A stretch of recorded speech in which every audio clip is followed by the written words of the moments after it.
gərək kişinin qeyrəti olsun. Kişilərdə kişilik qalmayıb. Qadın başı üzərində kişi görmək istəyir ki, onun qeyrətini çəksin.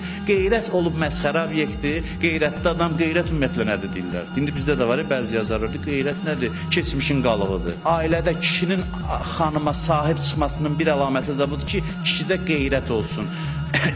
Uşaq görsün ki, ata deyir anaya ki, sən filan yerə getmə, icazə vermirəm. Əslində qadının da bundan xoşu gəlir.